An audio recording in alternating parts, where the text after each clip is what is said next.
2020年11月，日本财经作家山本康正出版了一本名为《制霸2025》的破坏性企业的书，在当时引发了一波不大不小的潮流。那是个什么样的时间节点呢？新冠疫情正在全球肆虐，特斯拉股票刚刚突破了历史新高，远程办公成了新常态。GAFA 这个词在全世界的商业评论里反复出现。山本在这本书的扉页郑重宣告，掌握了科技知识就能预见未来。然后他列出了11家公司 ，GAFA 加上网飞、微软、特斯拉、Impossible Foods、Robinhood、CrowdStrike 以及虾皮，断言他们将在2025年制霸世界。书卖的挺不错的，日本亚马逊的财经类排行榜上在线了很长一段时间。日文互联网上有各种介绍和解读的内容，甚至有些中文 YouTuber 都注意到了这本日文书，制作过介绍该书的解说视频。那么现在是2026年4月了，即使是按照日本的习惯，也过了2025财年了。我们是时候回顾一下这些上榜企业在过去几年的实际表现了。这里是花散里，喜欢这样的内容，别忘了先点赞订阅哟。当然，如我在过去的各种年度预测汇总视频中说的，未来预测这种事本身就是非常困难的。通常年度预测能有个6-7成的具体预言和6-7成的命中率，就足以说明主办方这次信誉极好且负责。而这次可是5年后的具体预言，大部分人在当时连2年后的政策、3年后的房价这种大事都猜不对方向，更别说是公司预测这么困难的事情了。所以我们图一乐，不要太苛求了。总之，首先来看看完全没有猜对的几则。第一个是 Hyperloop，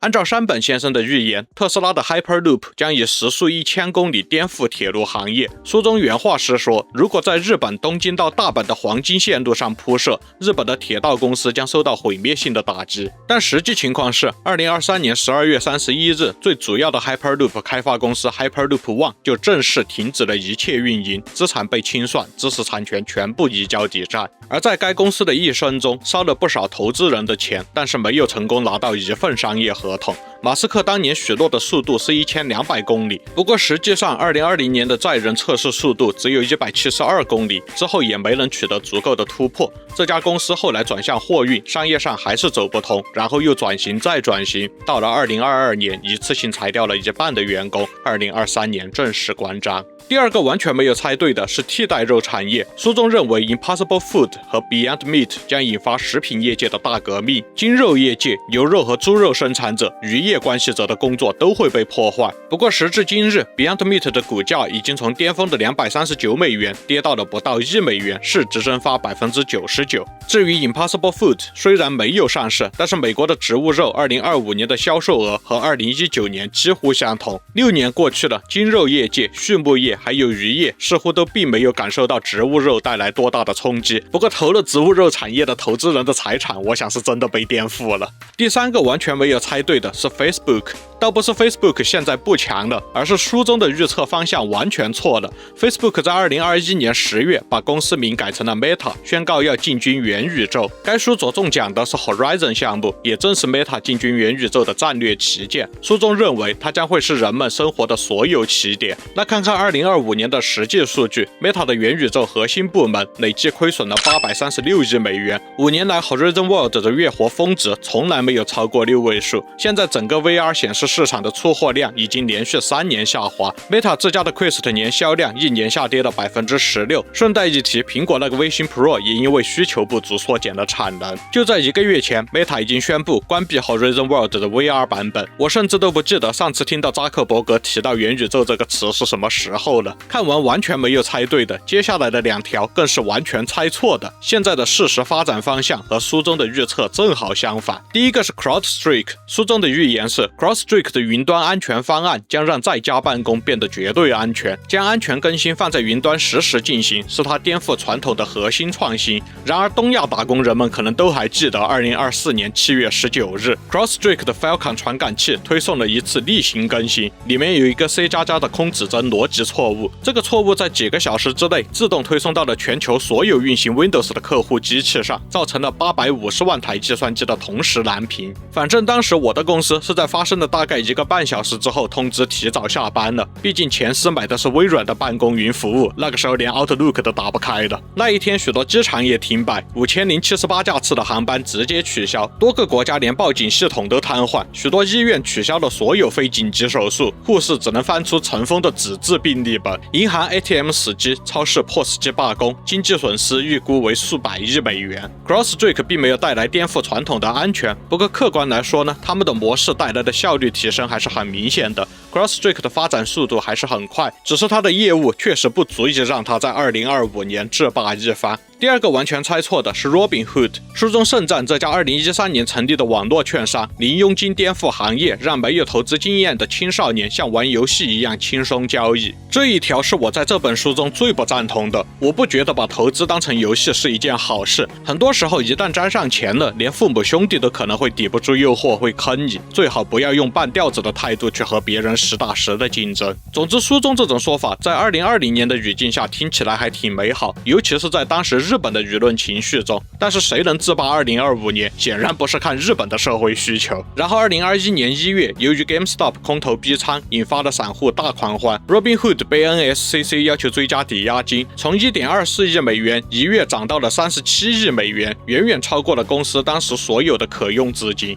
Robinhood 的应对是直接禁止了用户买入 GameStop 和其他几只热门股票。身为庄家，不仅水平不行，玩输了之后还要输不起拔电线，实在是太难看了啊！这都是国家级的组织滥发货币或者乱炒房地产用的特权流氓手段。一个券商你也配这么玩，你也敢这么玩，然后被监管机构罚了1.36亿。SEC 在事后调查中的意见和书中的预测正好相反，认为像玩游戏一样轻松交易是 Robinhood 的诱导手段。平台不仅并非公开宣传的那样零佣金，而且用这种方式诱导年轻投资者做出比理性更频繁的交易决策，通过用户的过度交易帮助券商盈利。 Robinhood 当时的 CEO 也成了网络小丑，被做成了迷因，传播了好长一段时间。接下来就是比较正面结果的预测了，先看2个方向对的但是错了规模的。第一个是特斯拉的 Robotaxi， 书中写从普安到六本木的距离，电车需要45分钟350日元，而 Robotaxi 只需要25分钟210日元。但实际上 Robotaxi 的服务是到了2025年6月22日才在美国奥斯汀勉强开张，到了2025年12月底，奥斯汀的车队也仅有32辆，整个湾区加起来也不到200辆。对于用户而言，服务可用率堪忧。更糟糕的是 Robotaxi 平均每 5.7万公里就会出一次事故，是人类司机的4到9倍，以至于下雨天直接停摆。而且无人驾驶技术迟迟没能突破关键瓶颈，现在 Robotaxi 后面常常要跟着一辆带着安全员的护卫车，成本不言而喻。当然，书中预测的方向现在看来还是行业共识，各国都在无人驾驶技术上面持续投入资源，许多大公司也都在进行无人驾驶计程车的大规模投入，只是恐怕结果不会是预想中那么美好。另一个方向对了但是规模错了的预测是 Apple Card， 书中预言它会让苹果成为金融服务公司，但实际上和苹果合作的发卡平台高盛已经巨亏出局，这也几乎断送了他们的消费金融战略目标。今年高盛已经正式宣布，以3800万美元的合约终止费用的代价，把整个 Apple Card 的项目转给 JP Morgan 接盘，同时减记了22.6亿美元的应收贷款。当然，书中对于苹果希望在金融行业发力的判断是对的，现在他也确实拿到了金融业务的入场券，而且看起来会继续投入，扩大业务范围和规模。再下来，也有趋势和公司只对了一边的预测。书中说 Google 会使用 AI 技术，你想要知道什么之前 Google 就会主动推送给你，让搜索本身变得不再必要。现在这件事应该是确实发生了，那就是对于纯粹的查询性需求，我想很多人都已经是通过 AI 聊天框直接给出答案了吧。不过公司猜错了，如果要说谁真正主导了这场巨大的变化，我个人会说是 OpenAI 的 ChatGPT 3.0。 GPT 强大的搜索效率使得2025年 Google 睽违10年再次在全球搜索市场份额中跌到了90%以下。反观微软，书中预测他们会通过智慧城市 OS 在2025年大放异彩，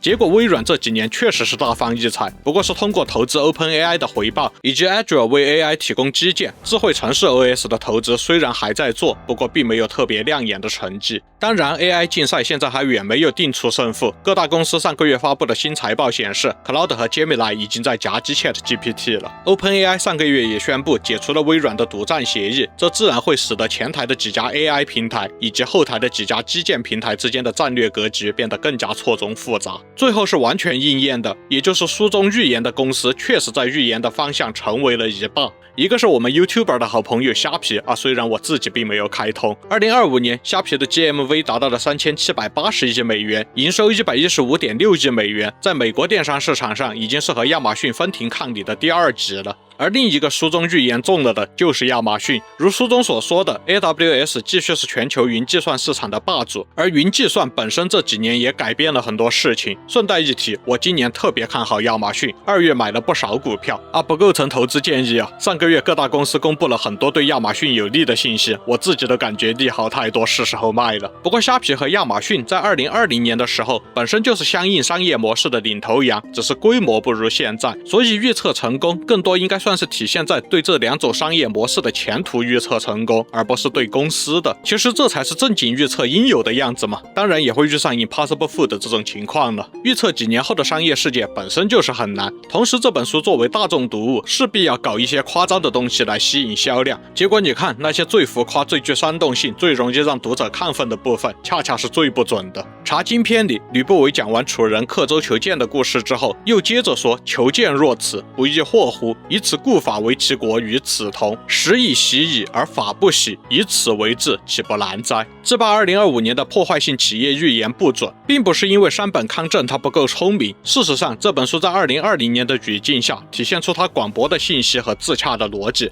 但是 ChatGPT 是在2022年11月才出现 ，GameStop 的逼空也发生在2021年。我很喜欢的小说《银河英雄传说》里，杨威利在尤里安出使费沙之前对他说：所谓历史上确实如此，有80%以上都是事后被人塑造出来的确实如此。那个时候杨威利已经看到了帝国会通过历来被认为不可能的费沙走廊进攻联盟，而费沙会果断地向莱茵哈特宣誓效忠。这种多字禁妖只会出现在小说中，而我们大部分人都会和小说里没有听到杨威利说这番话的人们一样，身在当下无法从云图里读出明天的形状，而事后回头看又感觉一切顺理成章，误以为自己现在的智慧倒回去就能够预测这些事了。人都喜欢确定性，所以要去相信谁也无法穿越伊谢尔伦要塞，还要以此为基础预测后续发展，但却忘了如果联盟已经弱小到了和费沙加起来都不足以抗衡帝国，那么帝国又有什么负担非要去走伊谢尔伦呢？联盟被占领之后，人们会理所当然地认为本来就有2条走廊，感觉过去别人只看到伊谢尔伦走廊是很愚蠢的事情，那么自然也不会发现杨威利当初在战场之外一样的多字禁妖了。